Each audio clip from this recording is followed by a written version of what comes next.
Well, welcome on in, everyone. Hopefully, everyone's having a great Sunday night. New intro. I bet you guys didn't see that one coming, but no, we like it a lot shorter. Ready to get right into business. Welcome to the Cluster Puck Podcast, part of the MHRT Network here at Center Ice. I am Nick. Here shortly is Brit. She's having to get another couple of technical difficulties, so she'll be here in just a second. If you like what you see here, we ask that you would kindly follow the MHRT network so you can get updated and notified when shows like the Cluster Puck Podcast go live, so you can make all kinds of memories, all kinds of dreams come true when you watch this show. We really do enjoy having your guys' participation, your guys' comments. Really makes our day and these episodes really special. So if again, follow the MHRT network if you'd like. You can find them on YouTube, Facebook, wherever you can get your podcasts and shows. And then if you want to follow us specifically, you can follow us at the Cluster Puck Podcast on Facebook, and then the Cluster Puck Avs on Twitter and Instagram. You know, I've been doing this for a little bit now, and you'd assume that I'd actually be able to just flawlessly read those off, but hey, I'm only human, so. Okay, so we'll get right into it while we're waiting for her here. I know, again, Britt had kind of a long day with her Iowa Muskies game that she MCs for, so she's kind of a busy girl. But we'll jump kind of right into things here and just kind of talk a little bit about the state of the union, I guess, as far as where the Avalanche are. So. And we'll have this conversation a little bit deeper, but right now, especially this last week, it was pretty apparent the Avs are just in this phase where they win some, they lose some, and they're just not finding a footing of either figuring out if they're great or figuring out if they're less than stellar. You know, it's like they'll win the games they need to, but they are struggling to find wins against the teams that they really need to win against. Like, you know, finding, for example, this last game against the Kings over the week, those were ones that you really should have won to kind of prove that you can still hang with the top.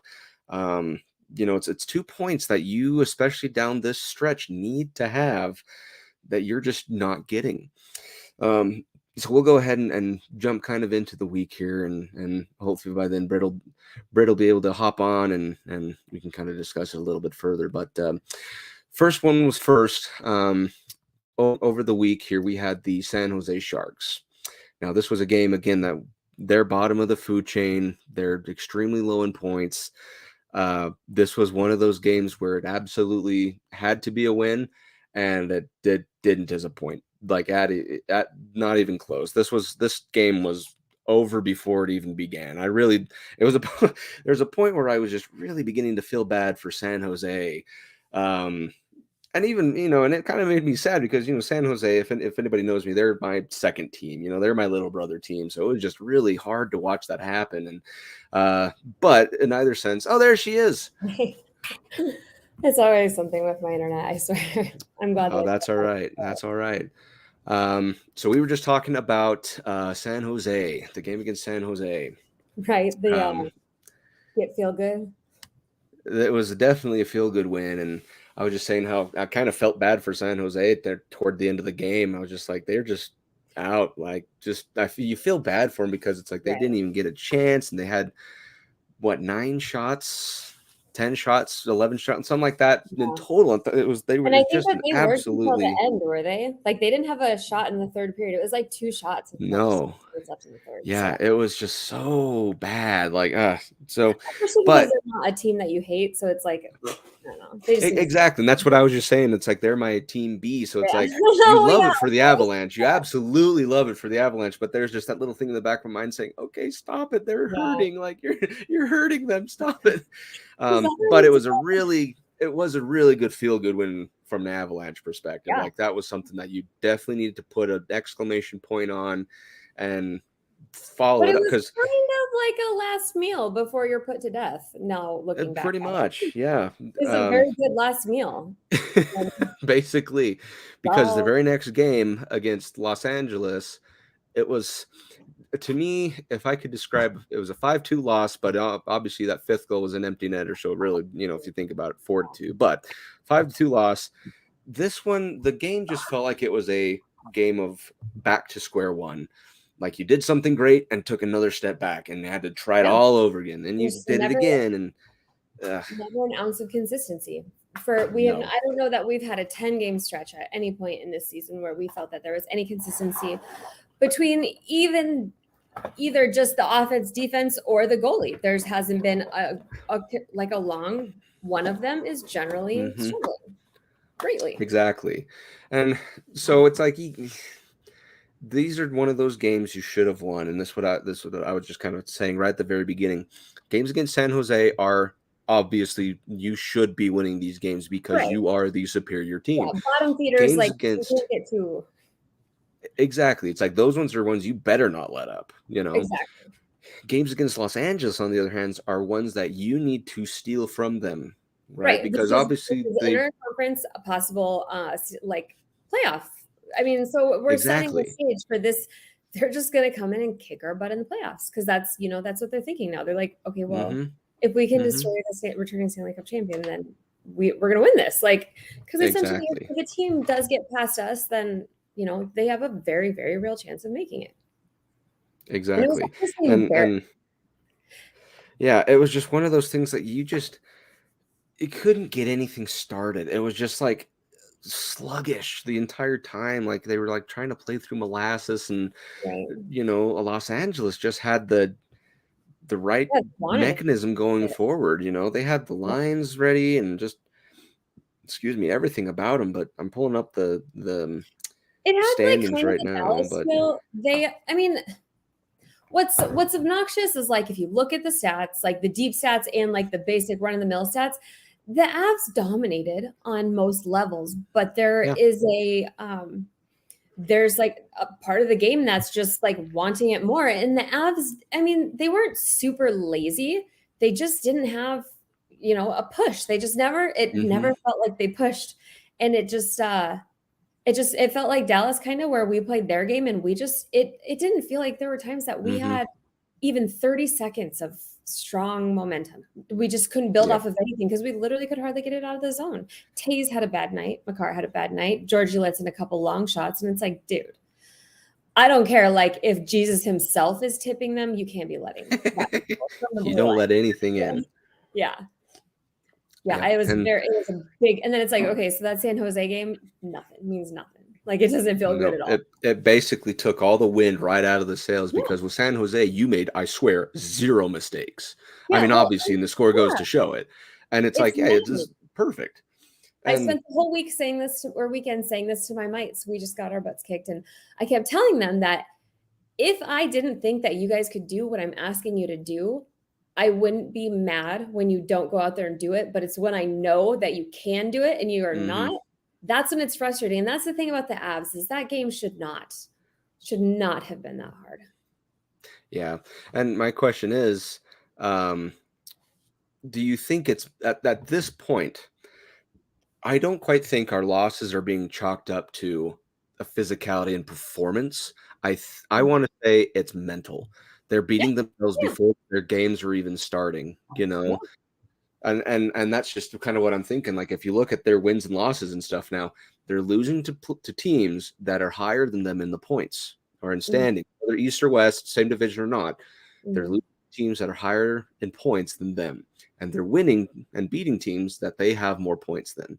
So I can't help but wonder if they've gotten in their own head saying, oh, we're supposed to win this game and it's fine if we do, or oh, we're supposed to lose this game so it's fine if we do. That is not the I think it's safe to say they're a little bit shaken, especially I'm sure you saw that Cale Makar quote where he said, when I come back, we always lose. It seems like I'm the common denominator. And it's like, dude, like you can be talking bad about yourself, especially because if he's willing to say that out loud, like imagine what's going on in his head. And but he's relative terms, he's been somewhat pedestrian this year, and we just cannot find a groove. None of them. Taze just very pedestrian year. I mean, other than Mikko Rantanen, Erod's been a ghost lately. It's just really no one has gone above and beyond other than Mikko. And it's just exactly. And it goes to show, and obviously, there's a lot that can attain when you are playing at this point an entire season without your captain, right? Yeah. That kind of thrusting force to keep the team in check, Mhm. together, rally the troops when they're feeling down. That's Yeah. Landeskog's And role, it's such and a Landeskog kind of way. I mean, it's there's a exactly, and it's lot of not there different this things said. season. Well, and Yep. I was kind of thinking about it the other day too, and that day, and then the next game, that was right around when they kind of released more news about Landeskog, about how it wasn't. Um, he had the small surgery before playoffs last year, and then he had the surgery in the summer that was on his knee, and then this one was like not Mhm. on his knee, but it really makes me worry that there's like some real not good news floating around. I know some Mhm. people are even speculating that his career is open, but like he's a European workhorse. I No, really he's can't imagine that I don't think he's gonna have to retire. And for all the people who no. are saying, is that contract looking bad? No. If he literally just showed up and sat on the blue line for every game for the rest of his career, he got a Stanley Cup last year. Shit doesn't matter from here. It doesn't matter. We got the Stanley Cup, and you risk everything for about a 10-year period. You're planning on either rebuilding or retooling or having bad contracts to keep those guys here. If you get one Stanley Cup, it's worth it. That's a 10-year period of possible misses, but you just got to get it Mhm. once, and you did it. And Exactly. he was a huge, huge factor in it. So I don't ever want to hear people talk shit about Gabe Landeskog's contract. I absolutely agree. This is something. It's like it's kind of like a price that you end up paying. It's like these are repercussions of you basically not listening to your body screaming, please stop. You are so driven to win the Stanley Cup, which you Mhm. did, and now these are things you have Yeah, to basically yeah, pay for. It's a toll. And yeah, sometimes the timetable just, your body has to naturally find its way back. And for right, Landeskog, it's taken longer than we'd like to. And but we've yeah, made it this far without him, right? But the mental game, right, I'm saying, like in the locker room, that kind of stuff, yeah, you can definitely see it's been missed. And my wife here has a couple of questions and stuff. We'll get to that just in a second. But first, we'll talk about the Arizona game, the one that happened yesterday. I don't know what it is. So we end up winning this game 3-2 in overtime, and that third goal for Mikhail Makar was a thing of beauty. I will oh, first say, that's what I text my dad. I'm like, he needed that. He really needed he that. needed that in the worst kind of I don't way, care who and was so did the on. team. Yeah, yeah. But just I don't know what it is about Connor Ingram versus the Avalanche, That's what did but you see that my tweet? man played out of his absolute Yeah, mind. He played so well. Like we doubled him up in shots. We definitely were the better team throughout the duration of the game. Yeah, with yeah. Did hiccups they and have a shot stuff. in the third period too? Something like that. It was very, very low. But But in the one that big glove save that Georgie had, oh my god, oh that was yeah. And I mean goaltending as far as you're not given a lot of shots, so that kind of does give your numbers a kind of a bump down. But at the same yeah. time, I think goalie play Those was games fair. when you're not taking shots, it's really hard. It's so weird. Yeah, because Weird. you're not getting basically Yeah, practiced that's on, so to simulation. speak. Whereas Connor Ingram, it seemed like the more we shot at him, the better he got. It's so That was wild. just so bizarre. But I mean, he played great. But anyways, you get a win in overtime, so you do go 2-1 on the week. So you have the winning season, the winning excuse me week.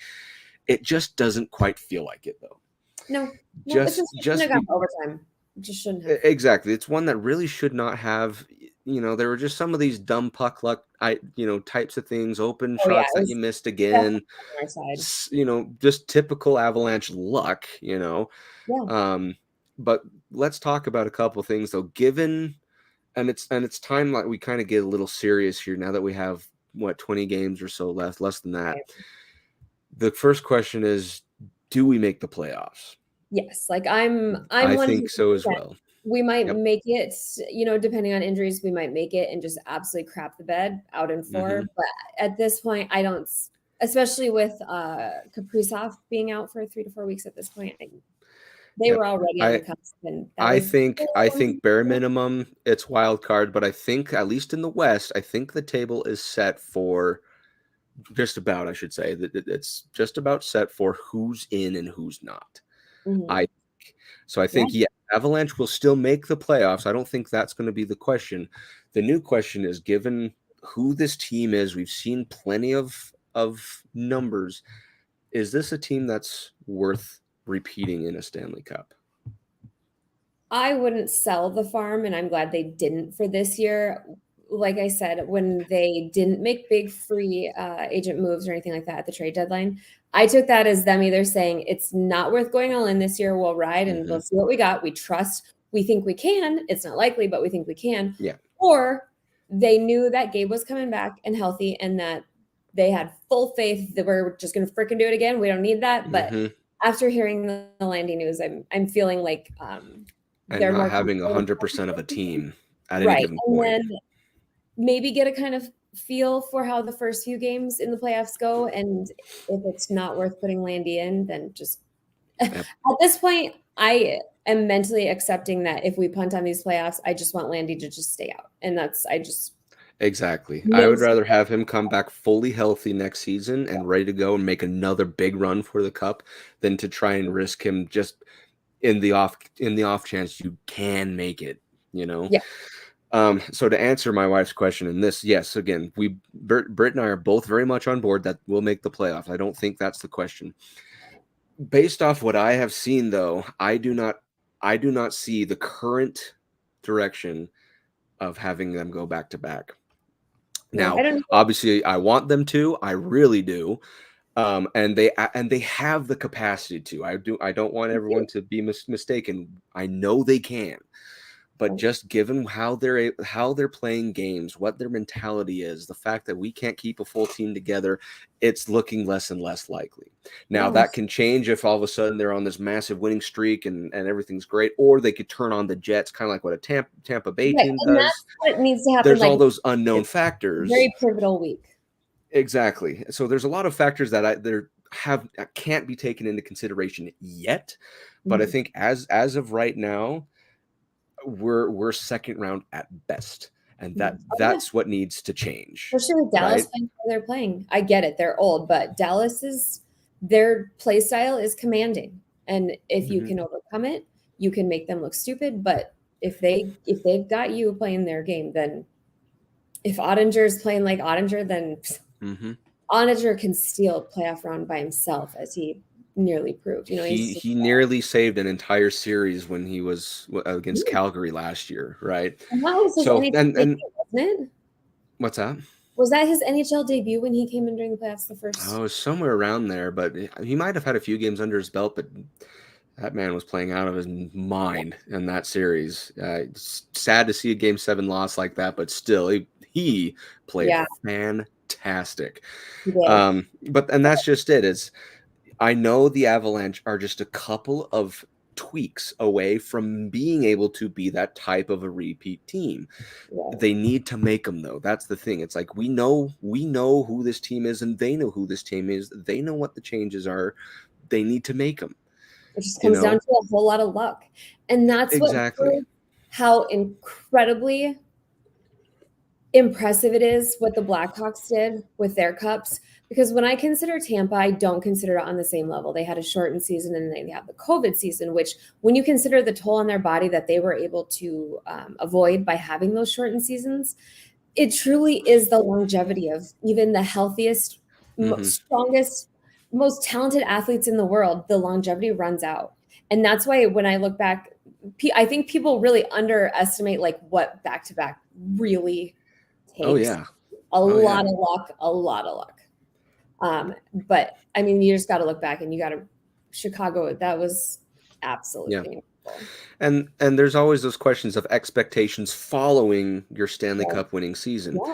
Bare minimum, and this is kind of me with the Avalanche, the absolute minimum you should be doing after winning the Stanley Cup the following season is to make the playoffs. Right. That would bare be minimum. The biggest issue that is the basement. Because then you'll be counted out. And they already nobody talks about the Avs. Exactly. It's like you didn't even know that we won the Stanley Cup. Like, I feel like they love that the Avs are so mid right now because they don't have to they can just keep talking about Toronto and Boston relentlessly, and we'll just talk about Chuck Fletcher all day, every day.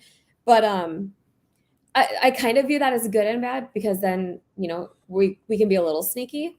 But if we don't make the playoffs, people will be like, all right, they're outie. They've got if we miss it based off of, crunching numbers and we're out by a couple points or whatever, the season, you know, in a lot of people's minds, and mine included, the season was a bust. You know, you tried so hard. So it's like the basement, the bare minimum you should be doing following your Stanley Cup winning season is to make the playoffs. Absolutely. If you want something more respectable, you go further and further and further. And obviously, if you go back to back, that's kind of what the expectation had already been set to. So yeah, they need to change stuff if they want to actually go further into the playoffs rather than a first round exit or a second round exit, right? We do The other have question, the blessing of a very weak Western Conference. I mean, we very well could Mhm. squeeze out of there, and by then, hopefully, we're clicking. You know. Exactly. The other question that was had for my wife here is, how would have things been different with Landeskog? I think honestly it would have been a lot more drastic as far as the mentality goes, and even the physicality, because Gabe, he's not afraid to just drop gloves and fight with anyone that he thought did someone wrong, right? Yeah. And it boosts and it changes like that. That can really give some boost to a team during a game when they're feeling low. It can really change momentum during, like, there's a lot of those types of what if Landeskog was here. You can go back and point to games where Gabe Landeskog goes out and takes a well-timed penalty, makes a well-timed play, a big rush. Yep. There's specific games where he single-handedly changed the entire tide of games, many of them against St. Louis. And it's I just really think that with him, if we had him here, I think that our hires would have lasted longer and our lowers would have lasted less time. I think those swings were quicker. We would have found our way back. And I just feel like we just kind of wobble as we make our way back to where we're supposed to be in between our good times. And then we just lose ourselves quickly. And I think I do have Gabe on a pedestal, and I always will. I think he's one of the best captains to ever. I agree. 100%. I think that even just the emotional aspect in the locker room and stuff, I think he gives people a lot of confidence because he radiates it himself. So I think it's a big deal. Yeah, and Gabe, and he affects decision making out on the ice from other players as well, right? They decide to either shoot it because they know he's the tip master, so something would go in, or whatever. I honestly think, and like I said, I'm not the most perfect with numbers or anything like that, but I truly believe that 6 or 7 or 8 games would have been flipped to W's had Landeskog been playing. Absolutely. Without a question. We've got Nuke filling that spot quite well. But as far as digging the hard shit up out of the front of the net, taking it out from under the goalie's glove before he can stop it, just that pushing it past. Damn. That we is have exactly. A lot of goals, but we are lacking so much in that, just the trash. And that's what wins games, is those little dumb dirty goals. Yeah, just hard fought in the crease type stuff, and that's what you miss when he's not there. So yeah, there's quite a bit to be attributed to the fact that he's not here. The next question that is now had, and this is basically an Ali Asks episode at this point, is who is that role? Who's filling that role right now? In my opinion, it's hard to say. Yeah, I don't know if I can really give it to one person, because there's some have taken some game.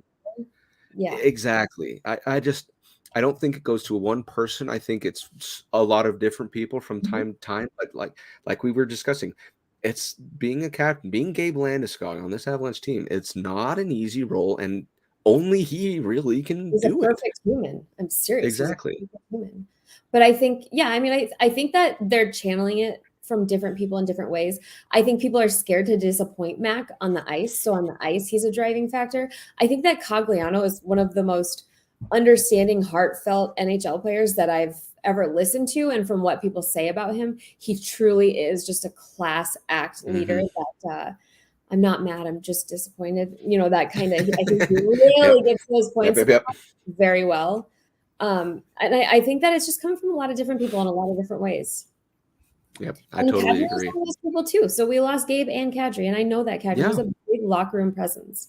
So, and I wish they could put that new goalie in there. Man, he sounds like a hoot. Just bring him in the locker room. There you go. Like a blast. I know. I've heard great things about him, so I wouldn't mind. So the last question here, at least for now, is excuse me, who gets more banged up during the playoffs, East or West? it's. I mean, Hopefully the all Bruins. yeah. I I don't mean, know. I think as far as heavy hitters go, the East is more chocked full of them. Yeah. So Well, and they I all have think. so much more to play for right now. They Oh, all put it exactly. all on the Right. line, and only one of them could come out victorious in the end, if they even do. Exactly. Because as far as the East, I mean, they've kept all their teams relatively healthy, so they have a Yeah, lot more to lose than West teams do. Because West yeah. teams, they've got We didn't they're spend shit. We're not losing a rental. yeah, we don't even have that many of big names to begin with, on the West. And how So, many jobs are on the line in the East? How many livelihoods, oh, contracts coming up, there's a things lot changing? riding on that side of the spectrum. So Oh, I would say the East gets more banged up, yeah. They're going to but play teams so hard. yeah, but that doesn't go to say that the West wouldn't. They'll just have as many. But I think it's going to be more of a bloodbath with what the East is currently showing than the West. Because West, it's almost, I don't want to say predictable, but you can Mhm. almost expect certain things Yeah. during a game. You I worry know, about playing Dallas because I feel like just everything goes wrong when we play Dallas a lot of time. It feels, and I think I have this like PTSD from the playoffs, like the two playoff the coach. What was that? Where we had to play all the goalies against them? Was that like what was that? good year where That we was had the Hutchinson and and Francouz and yeah, like, the first shot of the game in like every single game, and I'm like, yep. I don't even like hockey anymore. I also don't like goalies. I especially don't like goalies. Yeah, it was just like waiting every game. It's like, okay, who's dying today? Like, Yep, yeah, exactly, Dallas just exactly. always they give me bad feelings.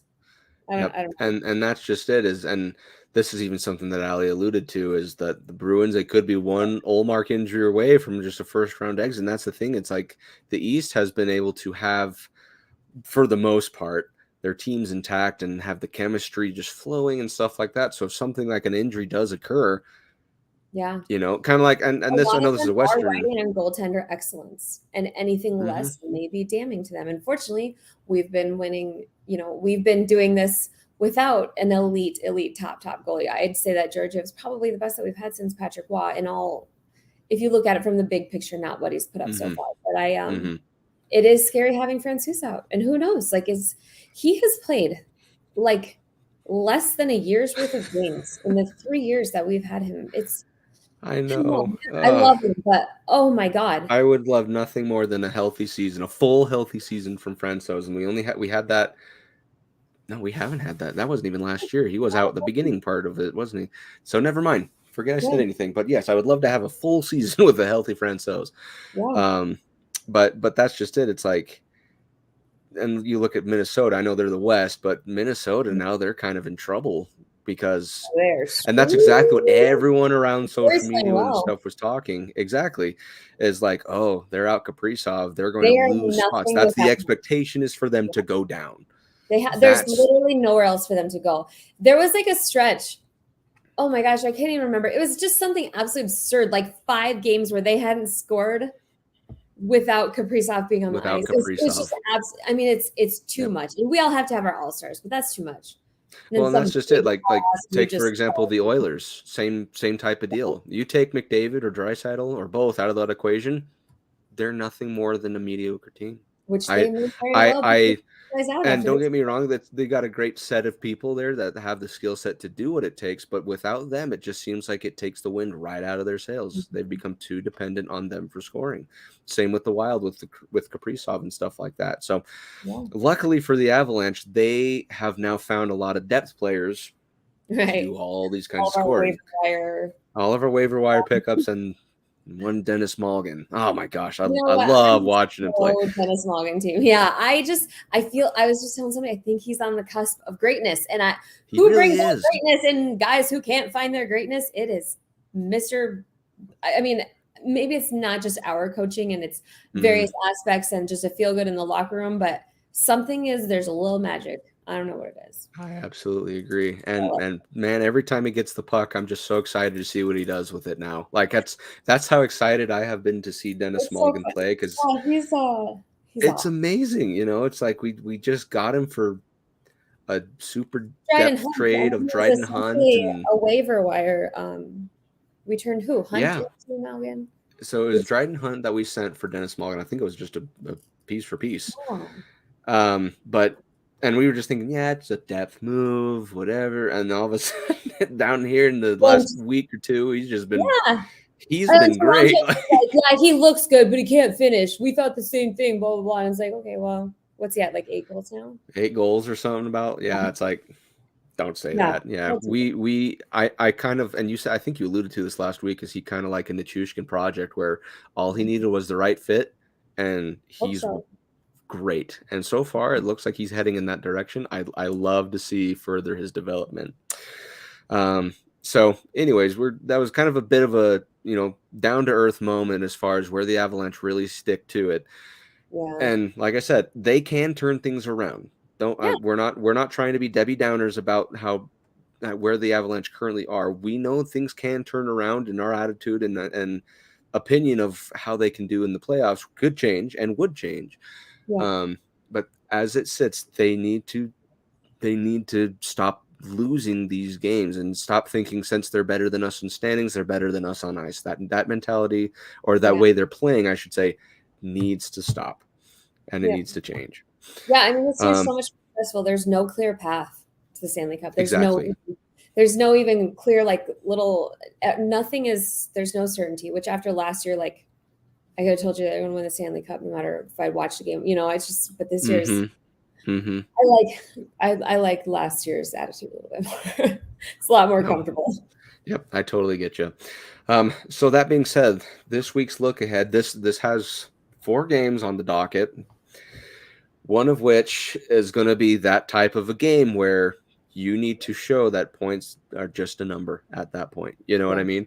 Okay, so first one tomorrow, which is why we're doing this episode today. And these are all away games.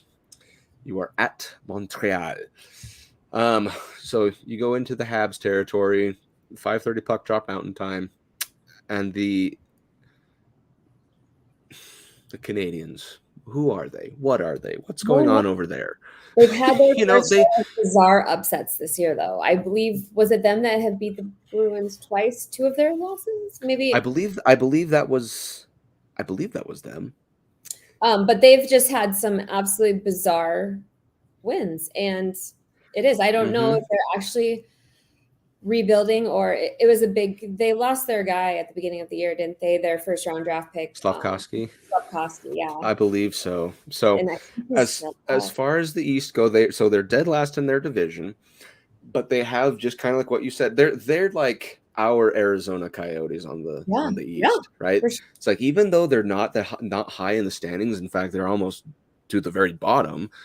They still tend to do these little things against teams that are beyond better than them, where they just win. It's weird. So if I were to have any keys to the game, all right, which I do, it would be this. Key number 1, Artillery time. This is one where Lehkonen needs to show out like nobody's business. Because if there's one thing that it seems like everyone talks about when, for example, Devon Taves plays the Islanders and stuff like that, they always talk about, this trade was so great for the Avalanche. They really robbed them, and yada yada yada.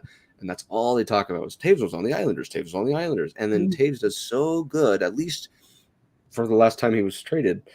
He's been so good against the Islanders. This is the time for Arturi Lehkonen to be just that. Which, didn't he get 2 goals last time we played Montreal? I think he's shown up for all of them. So he has. Exactly. So it's time for him to just turn on the Jets. I would love to see a hat trick from him and more, just something for Arturi Lehkonen to basically show, hey, you traded me to a better team. Right. This is where I am now. Eat it, that kind of stuff. So that's my key to the game number 1. It kind of hinges on Arturi Lehkonen's play, and I'm really hopeful that he plays really well. 100%. Yeah, it definitely makes the team better. Absolutely. Absolutely. Especially in overtime winners to send your team to a Stanley Cup. He seems to excel at that. Cool. Key to the game number 2, stronger starts. And this was kind of the big thing that I watched in that San Jose game. They took him out of the game before 5 minutes in. Like, it was over. 55 minutes clawing out of a game. Like, it's not, you can't do it. It's one thing if you have to come back with one period left and you have to claw your way back out, but we're getting so far behind so fast. It's insane. Yep, and we do these things, and I bring up the Los Angeles game. You go down 1-0, you're thinking, okay, it's fine. But immediately at this point in time, I'm thinking we're down. We didn't score first.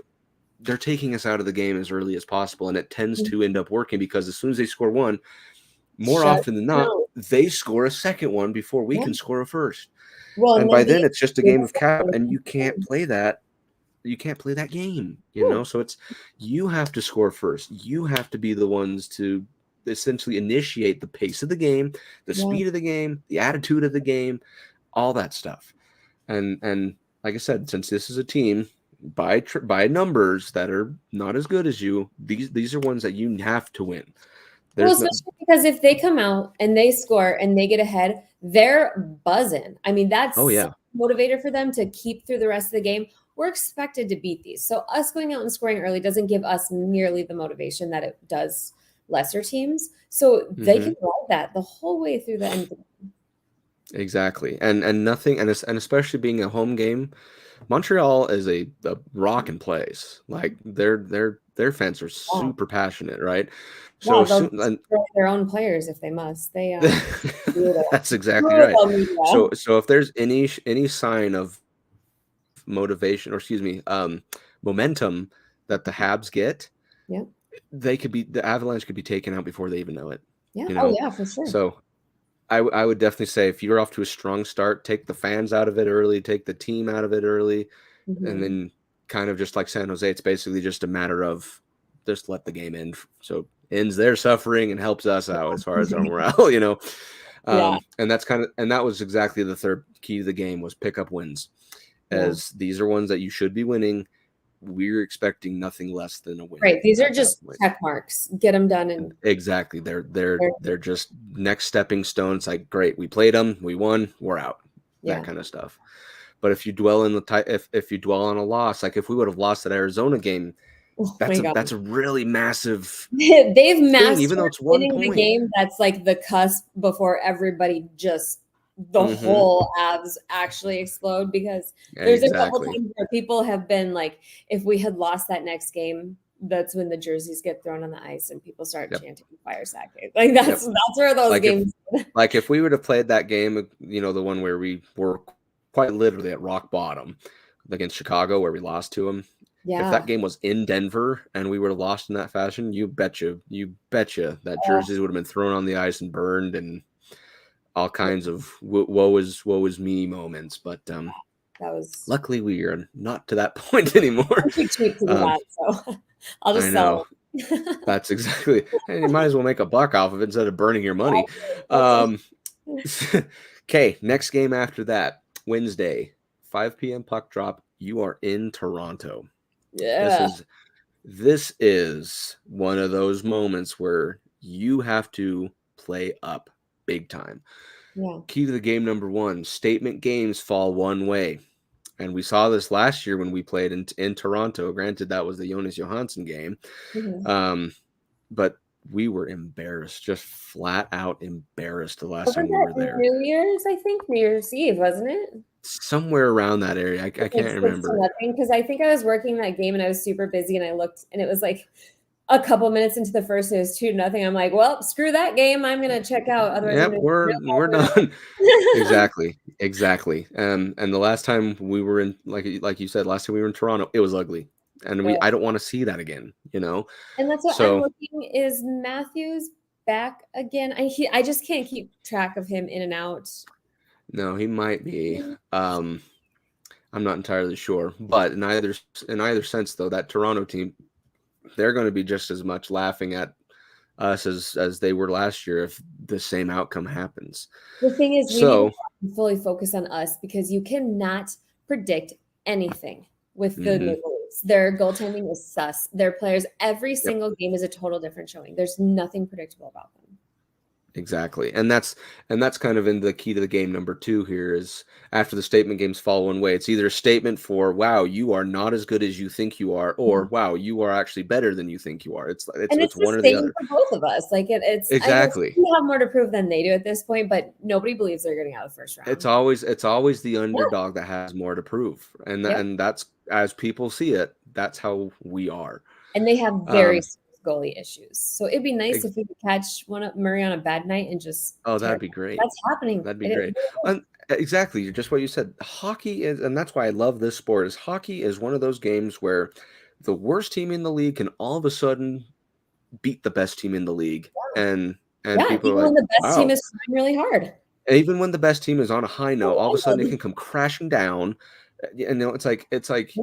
so there's no real ups, so to speak.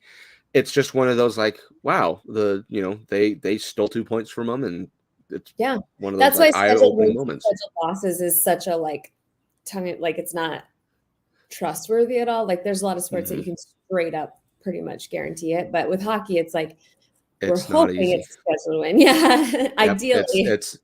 It's a everything is pointing to you winning this, but there are zero guarantees ever, Yeah.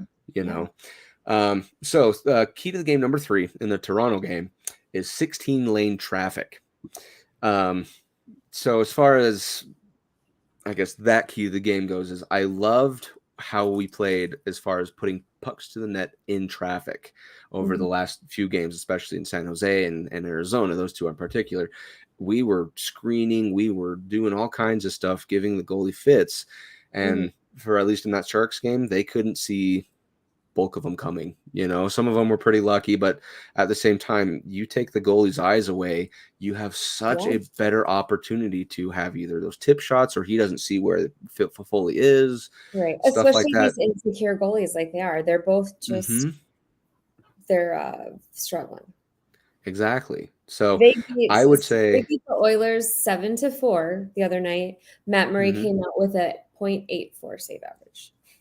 yep, yep. So So and it's exactly that is if you can take away the goalie's confidence via his eyes and where he can see the puck and track it, you have such a better chance of not only scoring but taking his, I guess, demeanor out of the game. Make it low, make him really just frustrated and stuff like that. And especially in this building, momentum is huge. Emotional it's momentum in massive. Toronto is huge. Yes. And that's what It you can take it and eat their momentum, or it's gonna just come back way, way hard. If they get exactly. going and those fans, which is it's supposedly a pretty quiet rink for considering, but if they get out there and start kicking the crap out of the Stanley Cup champions, they're gonna be like, okay, maybe we can, they're gonna truly feel like they can get out of the first round, and it's gonna be a big, like every team, it's gonna be a big driving point for them. Oh, exactly. Yep. And that's just it is it's a statement game, not only for us to actually prove we can hang with the top dogs and this isn't just a phase. Right. It's also a statement game for Toronto. They're going to still want to be Huge. giving morale to their fans, to their players, all that kind of stuff. So for them, this is just as big a game as it is for us. For them, So they're hoping that they're this is the Stanley Cup, that this is the exactly, Stanley Cup matchup. I mean, to them, this is what they would anticipate for the most part. I mean, exactly. so So yeah, they're going to come prepared. yeah, oh, That's always the mentality you should have is they're prepared. We yeah. should be too. But they're 100%. like us too, and they're good at like really just dropping the ball at very Mhm. random times. So we'll see. Oh yeah, for the last how many seasons of first round exits? Yeah, Yeah, yeah, we're even we're aware they can do sad that. life, man. I I honestly am pulling for them though. In all honesty, I do oh, hope me they too. just make it out of the first round, just Yep, this year. that's what I pretty much if That's the what I said Avs come last year. through, I was like, just beat so Tampa Toronto. because I would have immediately bought a Maple Leafs jersey if they would have beat Tampa first round last year. I would have been like, forget, I'm getting Austin Matthews on my back right Yeah, there. it's just so sad to think that like they really shoulda, coulda. Like it's just Yeah. that's some crazy hockey. I Honestly, do think that's though the referees screwed him out of that series though. Hot take, but yeah. I personally do. Anyways, next game it's a back to back. Now, luckily, you're not doing too much of traveling because they're all away games. But this Mhm. one on Thursday, once again, I believe that's a 5 o'clock puck drop. It's all very early. Yeah, it's Yep, yeah, 5 o'clock puck drop, and this one's against the Senators of Ottawa. The So the red keys to the hot game, okay. that's exactly it. Point number one, on the rise. The Senators, for some who knows how reason, are on the up and up. Right now, they've faltered here in the last two, something like that. But they won like 12 out of their last 15 or something like that. Just crazy. So don't take this game lightly either. Just like what we said with the Canadians, this one should also be one that you do not take lightly. Especially when they can come out and make a fool out of your goalie, and that is what we need right now. That's exactly it. Is they could embarrass you like nobody else because I take us to the first game that we played. That was at Ball Arena. Let me find exactly what that score was because wow, we blanked them 7-0.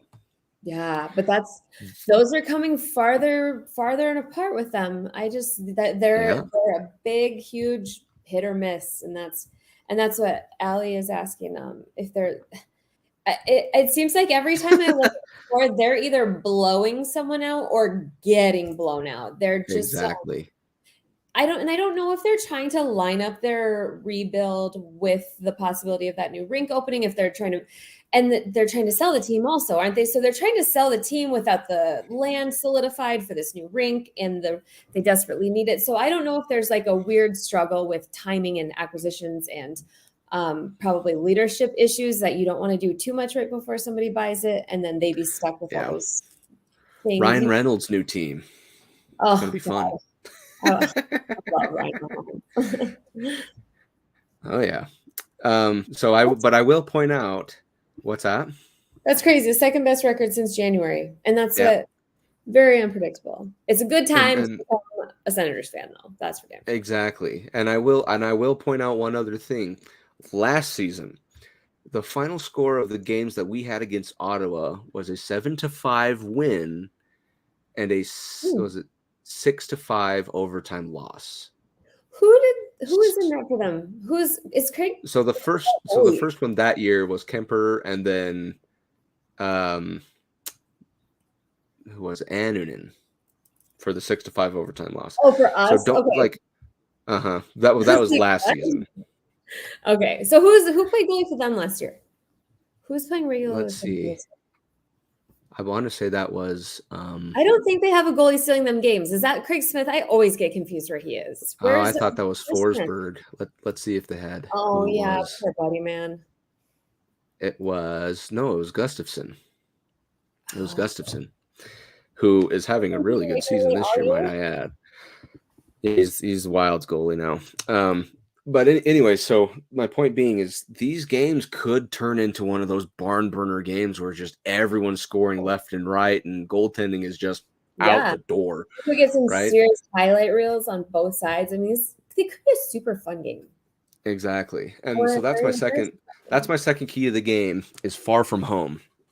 Is even though goaltenders don't get to play around the puck all the time, because that's their home, is you have to make sure your goaltending is in this game because it can be one of those times where there's defense and goaltending doesn't exist. It's a free for all on offense, and you need to make sure either your goaltending is, you need to make sure your goaltending is spot on, especially for this game, because a shutout, just kind of like the one Frankie had earlier this year against him, would be huge, a really big boost of morale. Is this the game that we put Kincaid in? I mean, so how do you suppose we run through the next few games for goaltending? I would put Kincaid in for the Senators game, or Annunen, or Johansson, whoever's there, I guess. I don't think it's necessarily a scheduled loss if you do. I mean, it's just no, and that's just it. Is that game last year in Ottawa, we had Annunen play. And it was a 6-5 overtime loss. So I don't think with how things have been, even though the Senators are very much on the rise, I think you can still play to a point where if you, the skaters, are good enough, the goaltending should take care of itself. Game I point to, St. Louis, when Annunen played just a couple weeks ago. He didn't have to do much. He played exactly what was expected of him, but the offense is what was massive, know. So that's what I would say is penalties. It's going to be huge. You got that big butt Brady out there. That's going to be Mm-hmm. I mean, he's the kind of guy that could make Rantanen like straight up go to the locker room and saw his stick into a axe. No. He makes people so mad. So we have to And well, control Rantanen ourselves. has to keep his head in check too, if Yeah, that's the case, because yes. there's times where you're just like, you got a You're slashing so penalty. Don't go and chew out the refs. Don't go and try to fight the guy. yeah, Relax. You're going to be on the power play. Don't go to 4-on-4 because you lost your mind. yeah. Which brings me to my point number 3. Politics stay off the ice. And obviously, being senators, that's kind of a political pun there. But at the same time, kind of what we were saying, it's a double-edged sword for a couple of things. And there are a couple of reasons as to why I said it like this. First one, kind of like what you alluded to, is you can complain and all that kind of stuff for penalties that you didn't get, but you have to take that off. You have to keep your mentality saying, we didn't get the call, we move forward, or Right. How many similar times like do you that. see a ref say, "Oh, my bad, I missed that. Let's go get that on the board now. We'll put him in the box." It's not like I It's know not going to happen. They reaction. can't say, oops, oh yeah, there actually is. They say, I hey, also we spent missed the it, weekend explaining sorry. this to Mites, so it's weird. Lots of Yep, translation between the Colorado Avalanche and my Mites team. exactly. So that's kind of it. It's a mental game. And instead of trying to say, hey, you missed this, we deserve to be made up for it or whatever, you have to play the game. So You tell know, my kid, take it's that and go score a goal. Use it to score a goal. exactly Don't use it to exactly. slash them. Scoring It's a goal is gonna make them way more mad. Like, come on. exactly, and it's just like in the game of golf, if it bounces off a bystander or bounces off a cart, you have to play it where it lies. That's Golf part of the is so course, you know? Oh, I know. fun. But at the same time, that's how Yeah. these rules are laid out. Just like what you said, they can't just go back and say, "Oh yeah, after further review, there actually was a penalty," and they don't. Especially That's when we're not. seeing things change very quickly. The environment around Rantanen and his antics has changed drastically in the last Oh yeah, 2 weeks, he's would he's you a say? They do not give a shit what he says. he's a They're marked man. yeah. And any opportunity they get for unsportsmanlike conduct, I bet you they'd put 2 minutes on him like Yeah. that. Yeah. Yep. Yep. So the second part, the other side of the politics stays off from off the ice, kind of like what we said. Take the Senators off the ice. Have the game be done before it even begins. Something we talked about just a bunch of times. Strong starts. I don't need to go into further detail on that. Yeah. Yeah. It just I think it could be a super fun game or it could be a really embarrassing game. But a lot of people have had embarrassing games against the Senators. They're just a weird team right now. Exactly. Okay, and then to wrap it all up, Saturday. I believe it was Saturday. Oops, let me go to this year's schedule, not last year's. Yay game, yay. Yes. 11 a.m. puck drop on Saturday. 11 Mountain Time, that is for me. Is it Detroit on a back-to-back for this one? Or no? No, this one's so it's Monday, Montreal, Wednesday, Thursday, Toronto, Ottawa, and then Saturday. No, is Detroit coming to us off of, or are we going to? Is Detroit going to be? These are all away games. So this one's going to be in Detroit on Saturday morning. Yeah. So this is going to be one of those games where I think for me, I feel like this one's going to be rough, and I mean rough as in like there's going to be a lot of just hitting the boards, going to be very physical game, stuff like that. And because Detroit really wants to take you out of their comfort zone or out of your comfort zone by way of being physical. You see it with Minnesota. You see it with St. Louis, teams like that. Detroit is no different. Well, and even with these new young guys on their team, there's essentially nothing left of the ultimate rivalry that once was. But these guys feel that, like they'll get up for that. Like they'll get, it still is the Colorado Avalanche and the Detroit Red Wings, and they're at home and they're kind of more the tougher, meaner. So I mean, they're going to use that to channel some energy, and it's going to be what it's going to be. I haven't really followed them. Did they just lose Bertuzzi at the deadline? Yes, Bertuzzi went to Boston.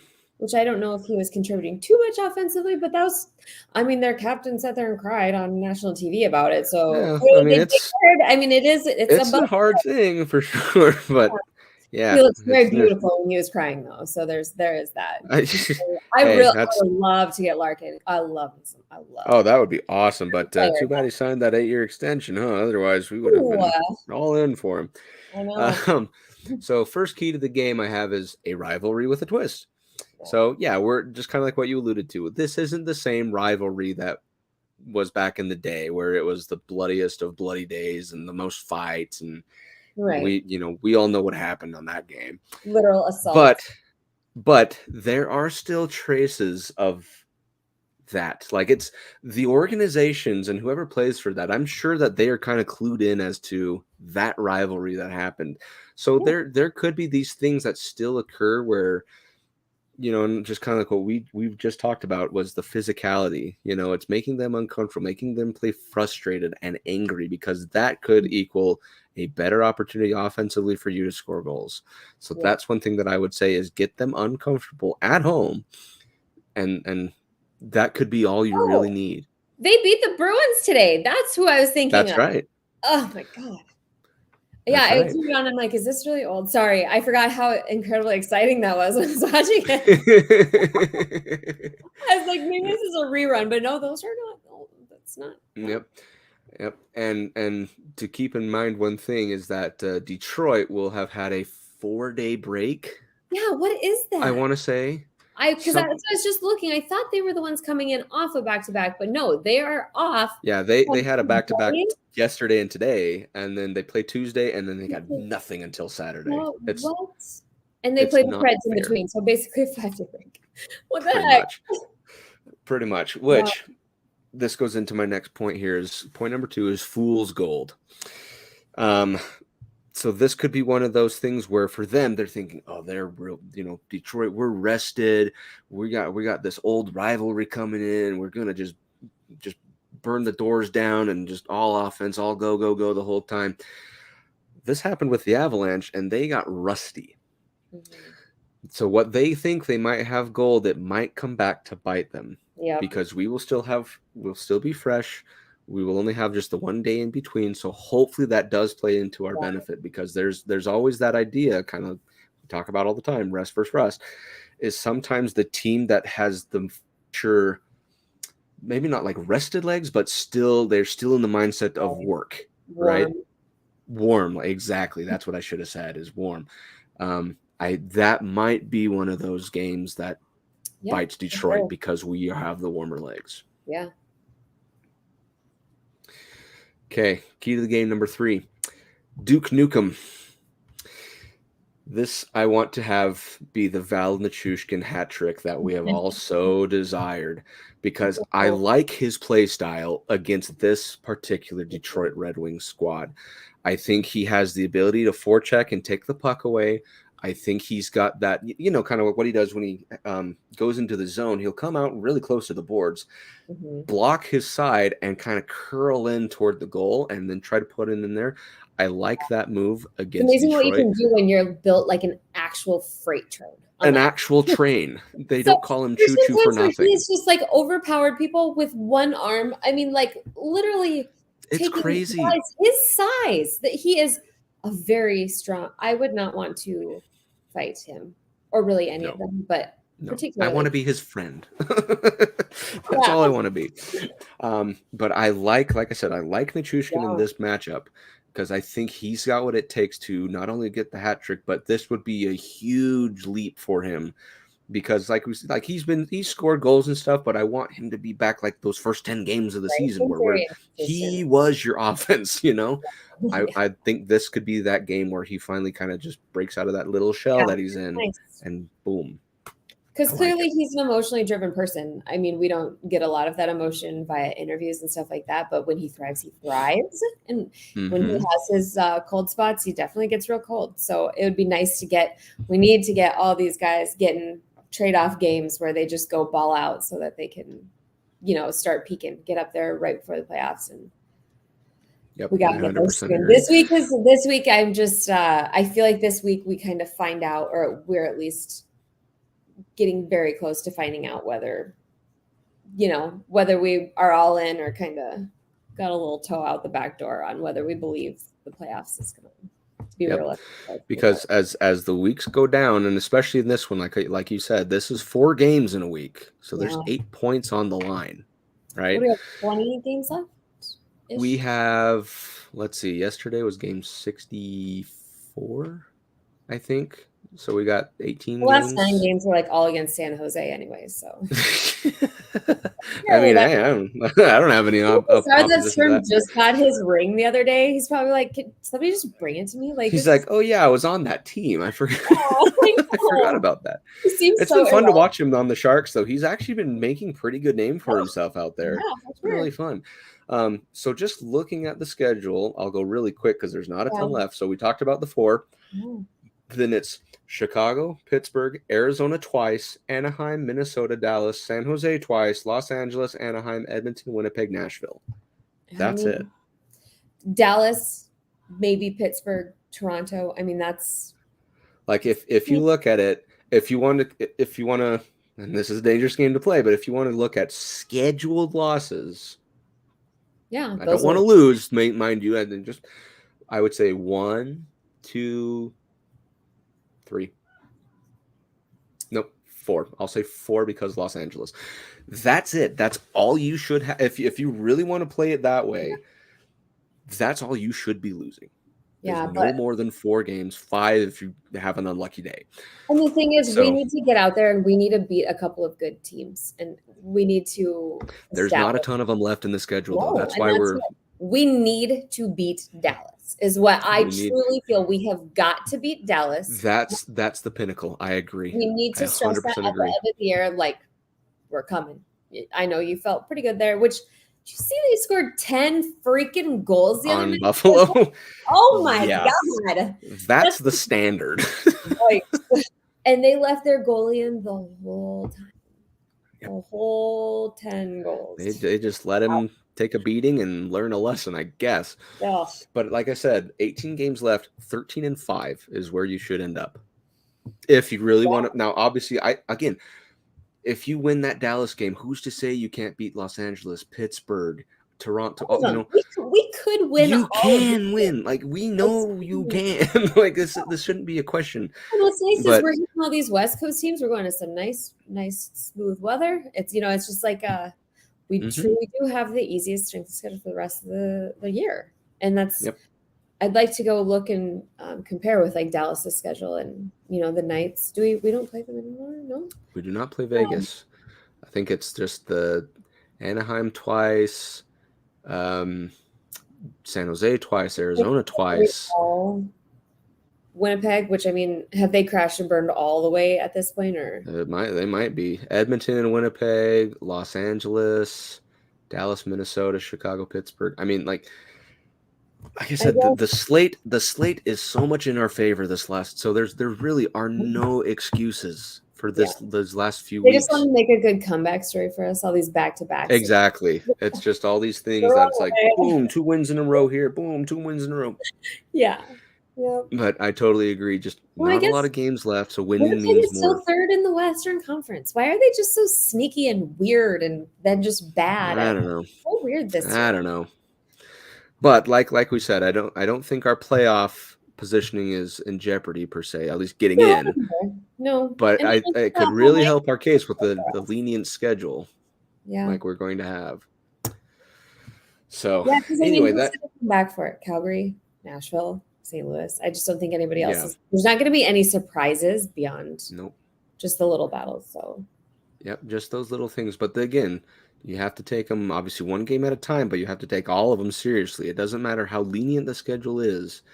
No, and that's the thing is honestly, Nick, would you be surprised if we went out and shit the bed and lost three of those games between San Jose and Arizona? Based off how we've been playing? No, it would not shock me. Historically, for the last 5 years, we have lost to the Coyotes regularly. And that's what, during our worst times, the Blackhawks are out there winning 25 Stanley Cups in a row. And the shittiest Avs team that ever steps foot on the ice goes out and wins 3 games a year, and they're all against the Chicago Blackhawks on their way to going and winning the Stanley Cups. Weirdest thing. We were that to the Blackhawks during their excellence. I never understood, how do we always beat them? And they're so good, but sometimes, and I don't know if it's like a system alignment thing, but sometimes teams just do it and they just do it regularly. It makes me nervous, honestly. It is the most bizarre thing. So it's like, you don't take them lightly, take them one game at a time. But if you really want to look at it that way, the schedule is definitely favorable for the Avalanche down the stretch, Yeah. which only helps your chances of getting into a good playoff position and Yeah. using it as a springboard. You know, Especially if Manson could come back, I would just. It's just one of those like shut and like snapping things up and tighten it up. It just makes it yeah, all. he needs to wear a better. corset when he Oh my plays. god, that guy! Corset made of iron. That'd be great. Yeah, let's hope he's back sooner than later because. Yep. Yeah. 100% agree. So, okay. Well, I don't have any other outstanding items, so I think that's about it. Britt, I don't know if anything. No, I don't think so. I don't. Did Mike mention if they were doing a watch along tomorrow, the neighborhood watch, for tomorrow's game? They might have. I don't recall. So everyone keep your eyes out to see if they're going to be doing a neighborhood for tomorrow's game. But I can't remember if they were or not. So if they do, yeah. So anyway, that about does it for this episode of the Clusterpuck Podcast. Britt and I are very, very appreciative of your guys' participation, having your eyeballs on us, listening to our rants. I know Allie was holding up the comment section today, that's for sure. But hey, it's whatever gets us talking and we change nights too, so and that's my fault as always. No, that's Avalanche's fault. Totally fine. Not my fault tonight. That's exactly right, 100%. If they were winning every game, we'd have like half-hour episodes. Yeah. Well, very good. Okay. Well, we wish everyone a great rest of the week. Hopefully, again, we grab 8 points in lieu of this road trip that we have. Thank you once again, everyone, for watching this episode. If you like what you saw and want to watch shows just like the Clusterpuck Podcast, you can subscribe to the MHRT Network, where you can get notified when shows go live throughout the week. We have shows daily. So don't forget to like and subscribe and follow them. You can follow us individually at the Clusterpuck Podcast on Facebook, Clusterpuck Avs on Instagram and Twitter. And I don't think I have anything else. Every other week now. I feel like I'm putting too much on you, making me say this. Nope, all good. So, okay, there you go. Well, I think that does it. So have a great week, everyone. And as always, go Avs go. You don't have to go home, but you can't stay here. 'Cause this party is over.